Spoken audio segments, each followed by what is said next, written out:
in the committee report that we should file the necessary cases against those perpetrators when I cannot let justice not be served to the victims. Colonel Eugenia Garma has been involved in the different killings all over the country.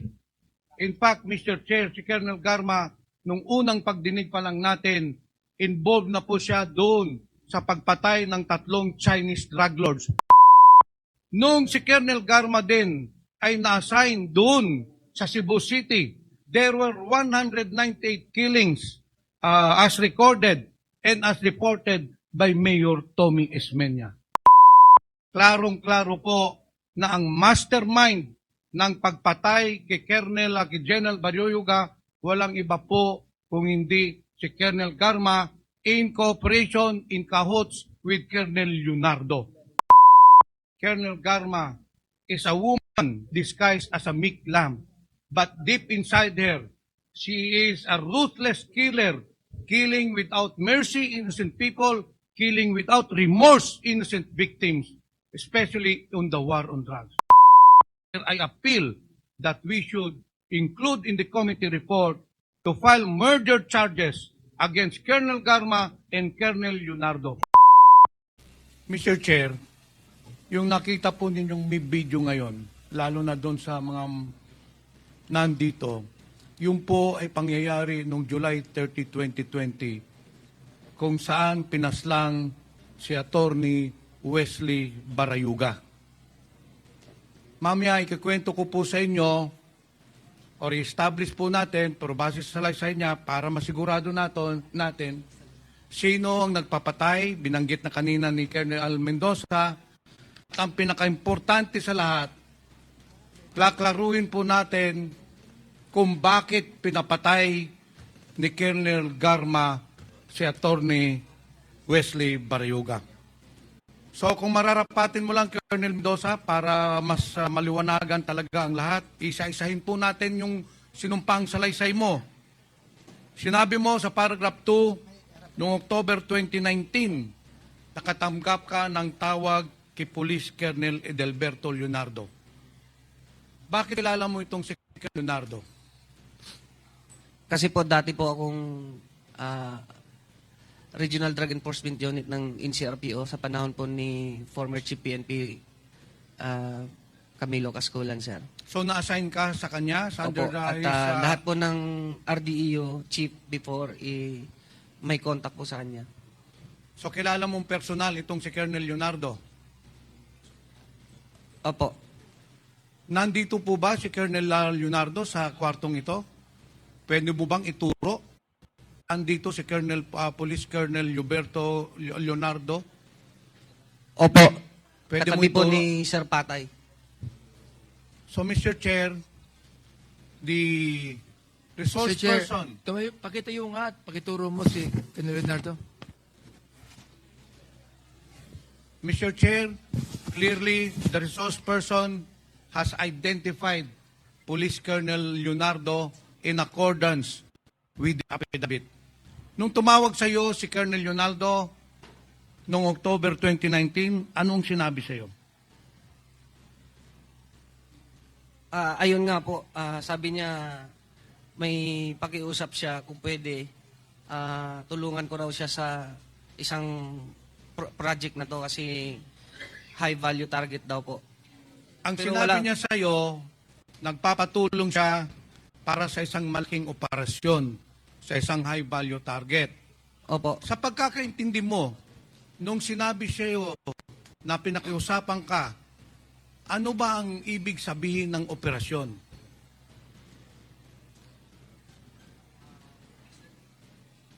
Mr. Chair, sa pagkakaalam ko po, that was a time of war on drugs. So, it's a liquidation po. Colonel Mendoza, in police parlance, pag sinabing operation, ibig sabihin, meron siyang ipapapatay. Ganun po ba? Ang pagkakaintindi mo nung sinabi sa'yo na may operation siyang hinihiling sa'yo? Opo. Ngayon, dito sa pangatlong paragraph, hindi ka kaagad nag-oo sa kanyang hiling na gawin yung operasyon. Bakit nag-alanganin ka?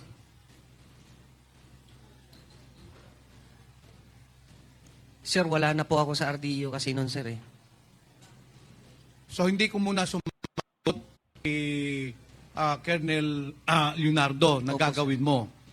Pero nung Pebrero 2020, tumawag na naman si Colonel Leonardo sa iyo at nagbigay na ng karagdagang detalye. Anong detalye yun? Sir, nilagay po nila sa listahan si Sir Wesley Barayuga po. So, in short, Colonel Mendoza, sinasabi ni Colonel Leonardo na yung target operation ay walang iba si Attorney Wesley Barayuga. Opo. At nagbigay po sila ng synopsis tungkol sa activity ni Sir Wesley Barayuga daw sa Pero that is very clear, drug Mr. Chair, activities. na fabricated yon para maniwala ka.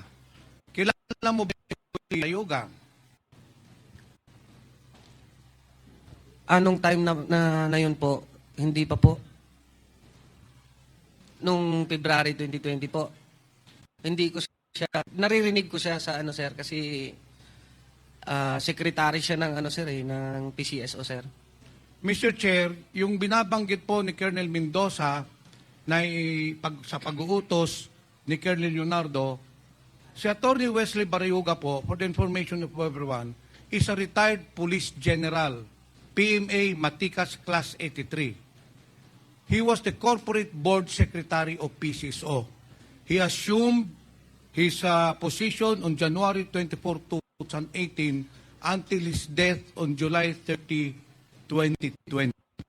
Nagpag-abot po sila ni Colonel Garma. Si Colonel Garma naman po ay July 15, 2019 na italaga sa PCSO hanggang June of 2022. Balikan po natin yung sinampang salaysay mo. Matapos ma-identify ni Colonel Leonardo na ang target ay si Wesley Barayuga, sinabi mo sa kanya na tinanggap mo na yung assignment, hindi ba? Nung pagtawag sa iyo, tinanggap mo na yung assignment Opo. na operatan, papatayin si Attorney Barayuga. Ngayon, anong sinagot mo sa kanya? Hindi ba sinabi mo sa kanya? Yes, sir na lang po. Hindi ba sinabi mo sa kanya na, Sir, magsa-surveillance ako, i-verify ko muna kung sino yung target. Hindi po ba? Opo. Okay. Kasi nga po, government... Dahil hindi mo kilala yung Wesley Barayuga. Opo. Kaya sinabi mo kay Colonel Leonardo, Colonel, gagawa ko ng sarili kong investigasyon. Pero ang sagot sa iyo ni Colonel Leonardo, ang sinabi sa iyo, hindi mo na kailangan mag-verify o mag-imbestiga dahil bibigyan ka na lang ng profile at saka mga information ni ni General Manager Garma dahil siya ang nag-utos na ipapatay si si General Barayuga. Hindi po ba? Opo. Okay. Dito tayo sa paragraph 8. So inutusan ka na ni Colonel Leonardo na patayin si Wesley Barayuga, tinanggap mo na yung assignment, at nung tanggapin mong assignment, sinabihan ka na ni Colonel Leonardo na maghanda ka na para sa ating proyekto. Anong ginawa mong paghahanda? Sir, nag-recruit po ng angkop na tao para po sa trabahong inaatas niya sa akin, sir. Para ma-comply ko po sa kanya. In short, Mr. Chair, si Colonel Mendoza naghanap na ng tao na gagawa nung pagpaslang kay General Barayuga. Hindi ba, Colonel Mendoza? Yes, Your Honor. At sino pong nahanap mo na makakatulong na gawin yung pagpaslang kay General Barayuga? Your Honor, ang nakita ko po si Nelson Mariano po. Ipakituro nga dito, Mr. Chair, Colonel Mendoza, sino yung katabi mo. Ito po si Nelson Mariano. Anong Your sinabi mo kay Nelson Mariano? Sabi ko niya na maghanap siya ng angkop na tao para sa trabahong to, Your Honor. In short, sinabihan mo si Mr. Nelson Mariano maghanap na ng hitman. Opo. Maghanap na ng hitman na siya ang papatay kay General Barayuga. Hindi po ba? Opo, Your Honor. Bakit mo kilala itong si Nelson Mariano? Isa ko po siyang informant nung dati po sa regional, nung nasa RDEO pa po ako ng NCRPO. Bakit Colonel Mendoza siya ang napili mong na maghanap ng hitman? Kasi po, sa pagkakalam ko, siya yung may kapasidad at may network po sa ganitong larangan ng trabaho po. So sa pagkakalam mo, si Nelson Mariano maraming kilala ng mga guns for hire, hindi po Opo, ba? opo. Ito ay nangyari nung lahat ng ito, yung pagpaplano, pagkontak kay Nelson Mariano, ay nangyari bago dumating ang COVID pandemic, hindi po ba? Opo. So ang nangyari, hindi natuloy yung proyekto. Hindi natuloy yung operation, nagantay kayo ng ilang buwan. Opo, Kasi Your Honor. nag-lockdown na nung pandemic, hindi po ba? Opo. Okay. Dito sa sinumpang salasay mo, sa paragraph 9, dahil lumipas na nga ang ilang buwan, hindi pa na-implement yung plano na patayin si General Barriga, tumawag na naman po uli sa iyo si Colonel Leonardo at nakipag-ugnayan sa iyo. Hindi po ba? Tama po. At pagkatapos noon, tinawagan ka nung June 2020, hindi ba? Kasi yung unang tawag ni General o ni Colonel Leonardo, if I am not mistaken, was October 2019. Opo. February 2020. Nang pangatlong tawag na niya, yung June 2020 na, dahil minamadali ka na, dahil sinabi ni Colonel Leonardo, iniipit na siya ni GM Garma. Hindi po ba, Colonel Mendoza? Tama po, Your Honor.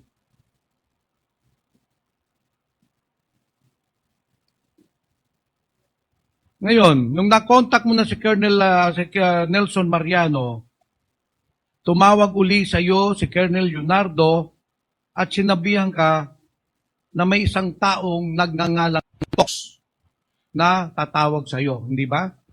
That day po yun na sa sir, sa Your Honor, na tumawag sa akin. The same time lang po yun. Tapos nag-relay siya na may talks na makapag-coordinate nga daw sa amin. Na Yun ang tao ni- makikipag-coordinate Opo. niya sa iyo. Anong sinabi exactly ni Colonel Leonardo sa iyo? Sino itong Tox na ito? Si Tox daw po, bata ni Ma'am Garma. Kung sa pagkakaalam ko, ang driver security. Mr. Chair, kung hindi ako ito Tox ay yung Tox na pinakita na litrato ni Chairman Dan Fernandez kanina, who is still employed with the PCSO, and sabi na nga ni Colonel Mendoza, tao at bata ni Colonel Garma. Nung tinawagan ka na ni Tox, anong sinabi sa'yo? Bali, sinabihan ko lang po siya na mag-coordinate siya kay Nelson Mariano po kasi siya po yung... So nung tumawag sa'yo sa Tox, sinabi mo, si Nelson Mariano na lang ang kausapin. Opo. Pupunta po tayo doon mamaya. Nelson Mariano, nung nagkausap kayo ni Tox, anong pinag-usapan ninyo? Magandang Oh.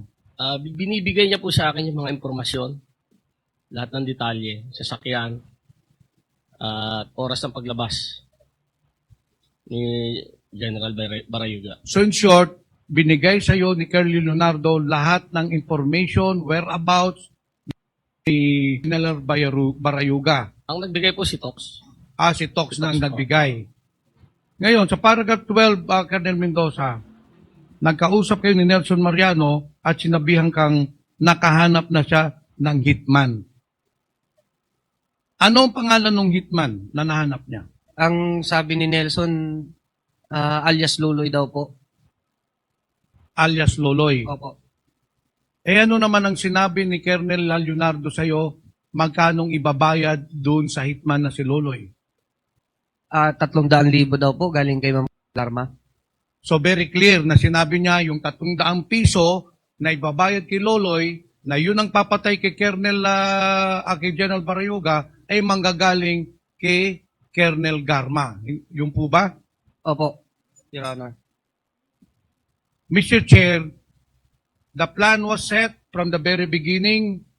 Tumawag si Colonel Leonardo kay Colonel Mendoza, sinabihan siya na may operation, and then si Colonel Mendoza, kinontak naman si Nelson Mariano, and then itong si Nelson Mariano, kontak naman yung Loloy na hitman, at saka nag-usap sila ni Tox na tao ni Colonel Garma.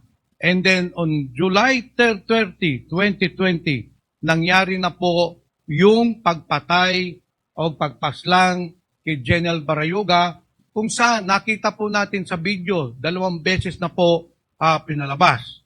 Pagkatapos ng insidente, Colonel Mendoza, pagkatapos pagpaslang, ano na po ang sunod na nangyari? Sinong tumawag sa iyo? Tumawag ko sa akin si Sir Leonardo na may binibigay po daw na pabuya si Ma'am Garma. Tumawag sa iyo si Colonel Leonardo na sinasabing meron ng 300,000 pesos para ibayad dun sa hitman na nagpaslang kay General Barayuga. Yung Opo. po ba ang sinasabi nyo? Opo, Your Honor. So sinong tumanggap ng 300,000? Si Nelson Mariano po. Sinong nagbigay ng 300,000 sa iyo, Nelson? Si Tox po, Pagkatanggap mo ng 300,000 pesos, ano na ang ginawa ninyo doon sa 300,000 pesos? tinago ko po yung 60, binigay ko kay Colonel Santi yung 40. Yung 200 binigay ko kay Loloy sa Santa Mesa. Itong si Tox, kung makikita ninyo, ay makikilala pa ba ninyo? Opo. Mr. Chair, since we already have the picture of this Tox, who is allegedly a person of interest, dahil ito ang nagbigay ng order na patayin si General Barayuga, at ito rin po ang nagbigay ng pera na 300,000 pesos. Mr. Chair,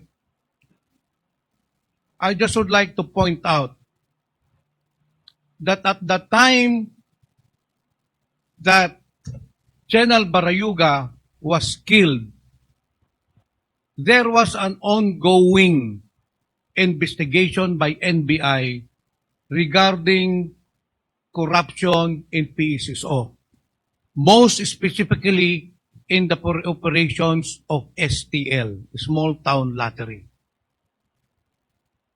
In fact, bago po siya napatay, itong si General Barayuga, according to NBI officer in charge, Eric Distor, General Barayuga was prepared with all the documents, and in fact, he was prepared to testify against the corruption and illegal practices in PCSO.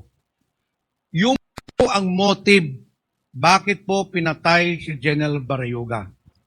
Yung nakita po yung pick-up kanina na sinakyan ni General Barayuga was given by Colonel Ruina Garma to make sure na ma-identify po si General Barayuga. Kasi si General Barayuga, wala hong sasakyan yun. Kaya mahirap po i-surveillance dahil walang routinary procedure. Kaya binagyan po ni Colonel Garma ng bagong pick-up General Barayuga. Yun kasi ang binigay na impormasyon niya kay Nelson Mariano. Pati plate number, description sa araw ng pagpaslang. The motive of the killing of General Barayuga was to stop General Barayuga from testifying against Colonel Garma. Yun po ang totoong nangyari, Mr. Chair. And that is why I would recommend to this committee, in the committee report, that we should file the necessary cases against those perpetrators when they cannot let justice not be served to the victims. Mr. Chair, Colonel Eugenia Garma has been involved in the different killings all over the country. In fact, Mr. Chair, si Colonel Garma, nung unang pagdinig pa lang natin, involved na po siya doon sa pagpatay ng 3 Chinese drug lords, which was corroborated by the different resource persons. Nung si Colonel Garma din ay na-assign doon sa Cebu City, there were 198 killings as recorded and as reported by Mayor Tommy Esmeña. And ngayon po, klarong-klaro po na ang mastermind ng pagpatay kay Colonel General Baryoyuga, walang iba po kung hindi si Colonel Garma in cooperation, in cahoots with Colonel Leonardo, based on the testimony of our 2 resource persons. Mr. Chair, Colonel Garma is a woman disguised as a meek lamb, but deep inside her, she is a ruthless killer, killing without mercy innocent people, killing without remorse innocent victims, especially on the war on drugs.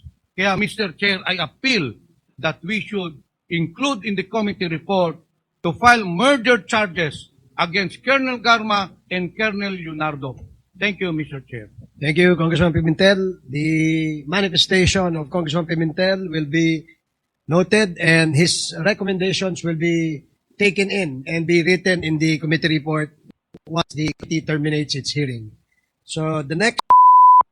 Umani naman ito ng iba't ibang reaksyon mula sa ating mga netizens. Ayon kay Carlos Samaranto, big salute to this Quad Committee hearing who was able to uncover the conspiracy murder of the late Attorney Wesley Barriuga. Hopefully, justice will be served to the victim at his family. Pahayag naman ni Enriquito, get all the unexplained wealth of Garma and her relatives. File cases to the full extent of the law for all of them. At ito naman ang saloobin mula sa ating kababayan na si Eduardo Santos, Filipinos should be proud of the Quadcom. It shows that only Filipinos with brain should be voted to be lawmakers. Mga kababayan, feel free to comment below para maglabas ng saloobin sa balitang ito.